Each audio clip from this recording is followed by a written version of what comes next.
This video shows how to complete the PCI Level 1 Playing Skills Evaluation.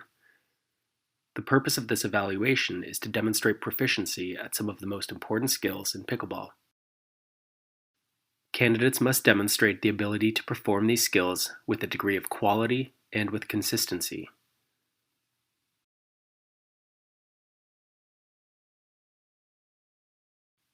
There are 5 skills that will be evaluated.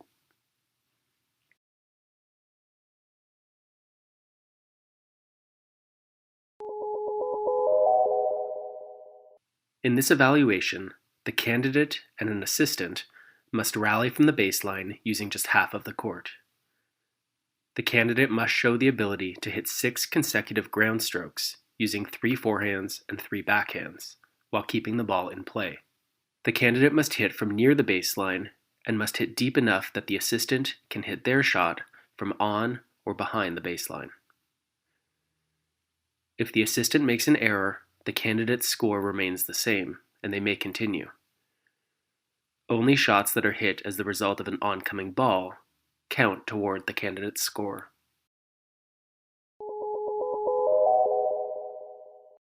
In this evaluation, the candidate hits ground strokes to the assistant who is standing at the non-volley zone. They must use a combination of forehands and backhands to hit a minimum of 8 consecutive ground strokes. No more than 2 of the 8 consecutive shots may be above the net player's shoulders.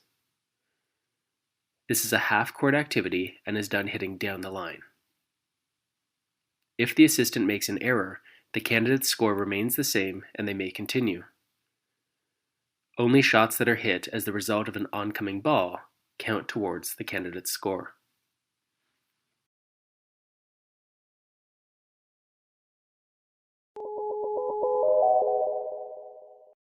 In this evaluation, the candidate must demonstrate their ability to control the direction of their serve. A marker is placed in the middle of each service box. The candidate will hit 5 serves to each service box, hitting their serve so that the ball passes on alternate sides of the marker. Ask the assistant to hold their arm out so it is clear which target is being aimed at. The candidate must hit 7 out of 10 serves to the correct side of the marker.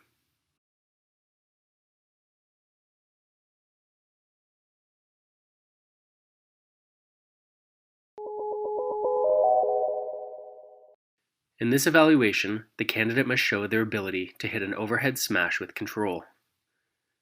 The assistant hits a lob, and the candidate must play a smash down the line on half the court.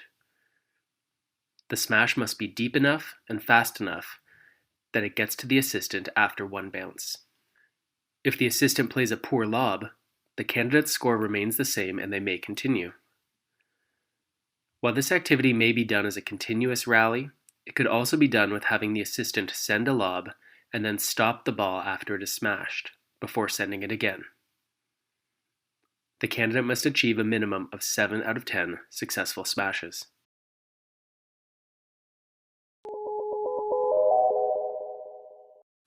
In this evaluation, the candidate must demonstrate their ability to play volleys with control. The assistant hits ground strokes and the candidate must send the ball back as a volley. This is done half court and down the line, and the volley must be hit deep enough that the assistant can play the next shot from on or behind the baseline. The candidate must hit 8 consecutive successful shots, and only shots that are hit as the result of an oncoming ball count towards the candidate's score. There are a few things to remember when doing this evaluation. It's important to be very clear on what target is being used. Please be sure to set up your camera so that it is easy to see whether or not the shot was successful. While you may turn the camera off between skills, each skill being evaluated must be shot continuously and with no editing. Remember that if your partner makes an error, it won't count against you. They aren't the ones being evaluated.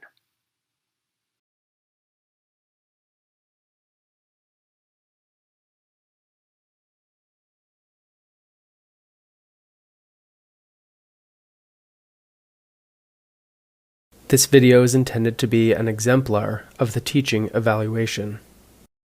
The purpose of this evaluation is so candidates can show that they can deliver teaching points in a clear and correct way. This means not only talking about technique, but demonstrating clearly how to do it.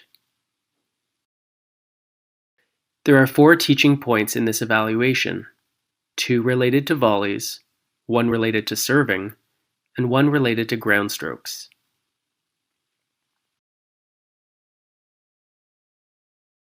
The demonstration should have 3 components. First, set the scene by establishing the context in which the technique will be used. For this evaluation, it will either be when serving, when at the net, or when at the baseline. Second, make it clear to the students what the tactical application of the teaching point is. That is, make it clear why they should want to learn the skill you are teaching them. Third, explain the technical elements of the teaching point and demonstrate how to do it. This must include hitting multiple balls as part of the explanation. When you're at the baseline playing ground strokes, it's really important that you can control the height of the ball. If you hit too high and your opponents are at the net, they can attack, or it may go too far. And if you hit the ball too low, it goes in the net, you lose the rally. So in order to control the height, you have to control 2 things. First, you have to control the angle of your paddle. If the paddle is tilted open, the ball is more likely to go up. And if the paddle is tilted closed, it's more likely to go down. The second thing you have to control is the swing path. A low to high swing path is more likely to make the ball go up, whereas a level swing path is more likely the ball stay low. So it's controlling both the angle of the paddle and the swing path that will determine how high or low the ball travels. When you're serving, it's really important that you can control the direction of the ball. 1, to make sure that the ball stays in play, and 2, because maybe you want to target an opponent's weakness or make them move. The direction of your serve is controlled by the angle of the paddle at the moment of contact. Wherever the paddle is facing is where the ball will go. So if I tilt the paddle out wide, then when I hit that serve, the ball is more likely to go out wide. And if when I hit that same serve, I tilt it toward the tee, the ball is more likely to go toward the tee. So it's the horizontal angle of the paddle at impact that determines where the ball goes when you're serving. When you're at the net playing volleys, it's really important to control the height of the ball. If you send the ball too high, it gets attacked by your opponents, or it goes out. And if you send the ball too low, it goes into the net and you lose the rally. So in order to control the height, you have to control 2 things. First, you have to control the angle of your paddle. The more open it is, the more likely the ball is to go up. And if you close the paddle face, it's more likely to go down. So if you want to send a nice low volley, you have to have a perpendicular paddle face where you can hit straight ahead and keep the ball low. Again, you have to control that angle of the paddle on both the forehand and backhand to control the height of the ball. But there's a second thing that controls height as well, and that is the swing path. If when you hit, the paddle is going from low to high, the ball will go up. And if when you hit, it goes from high to low, the ball will go down. So it's important on these volleys that you can maintain a level swing path. And that's how you control the height of the volleys. When you're at the net playing volleys, it's really important that you make contact out front between your body and the net. This is a strong hitting position. It makes it easier to control the ball. If the ball gets beside you or behind you, it's much harder to control and it's less stable back here. So it's really important that your impact point be out front as you hit the volley on the forehand and backhand sides. That's the impact point you want on a volley. That is what the demonstration evaluation should look like. Remember to set the context, explain the tactical significance of the skill, and show the technical elements involved. Don't forget to hit balls as part of your explanation.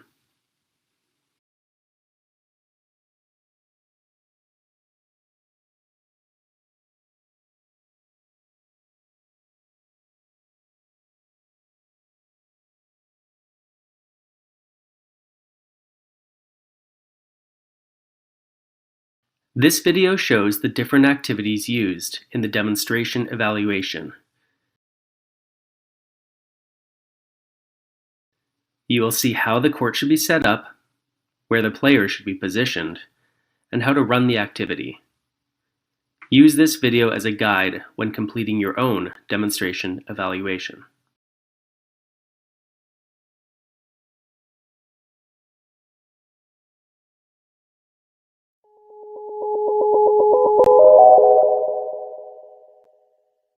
This activity is focused on starting the point effectively, and it involves 3 shots: the serve, the return, and a third shot.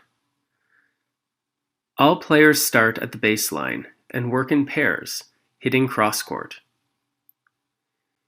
You'll see that cones or other markers are placed at 3/4 court, on the court. The goal is to hit the serve and the return deep, landing past the markers. The third shot is less of a focus in this activity, and it could be played as a drop or a drive.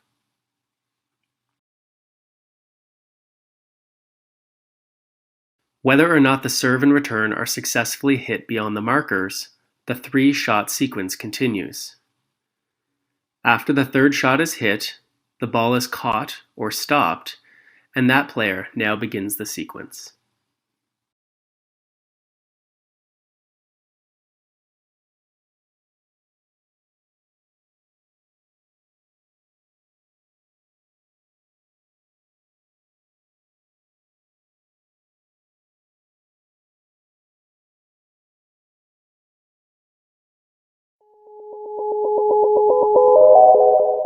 In this activity, players work on developing control of ground strokes and volleys.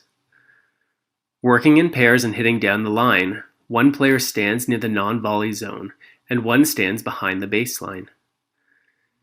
Players work cooperatively, with the net player using volleys to send the ball back near the baseline, and with the baseline player hitting low ground strokes. Players should focus on being consistent and moving well to set up to the ball.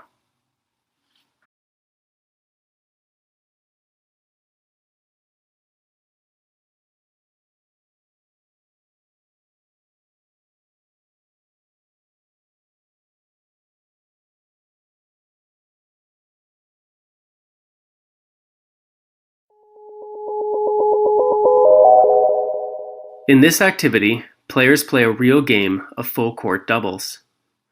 There is, however, one special rule. In this game, returners can earn a bonus point if their return of serve lands beyond 3/4 court. The instructor should set up markers outside of the playing area, or may use tape or chalk on the court. Players play a real competitive game, but focus on hitting the return of serve deep. Whether or not a bonus point is earned with a deep return, if the return is in play, the point continues.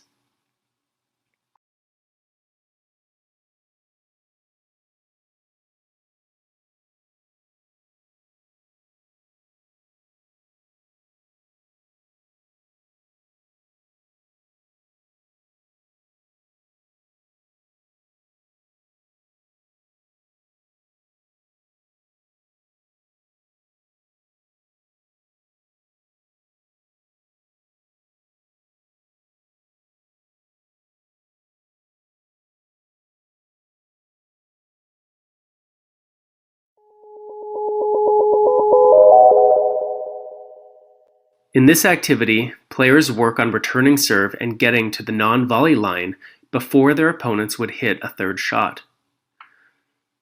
Working in pairs and hitting down the line, one player serves, the other returns serve and moves to the non-volley line. The server must let the ball bounce, and then catches it or stops it. The returner must attempt to move quickly enough to get to the non-volley line before the server touches the ball.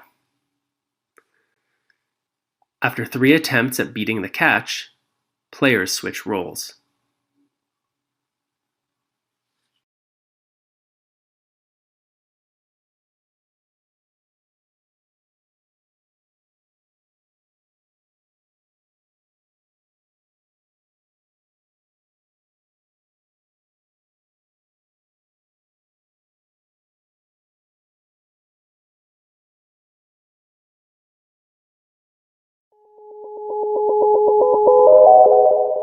This is a 2-on-1 game that is used to assess how two players play as a team.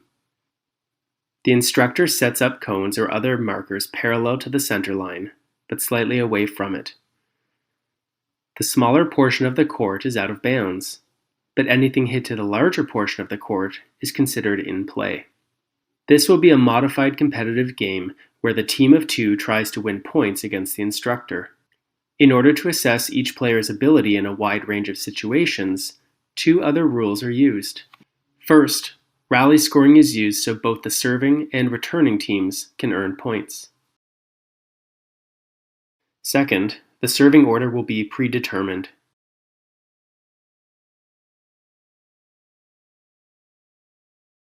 The instructor will serve for 2 points, 1 to each player. Then each student will have a chance to serve. Students may need to adjust their serving and returning position to make sure they are serving and returning to the court area considered in play. The game lasts until one team wins 7 points.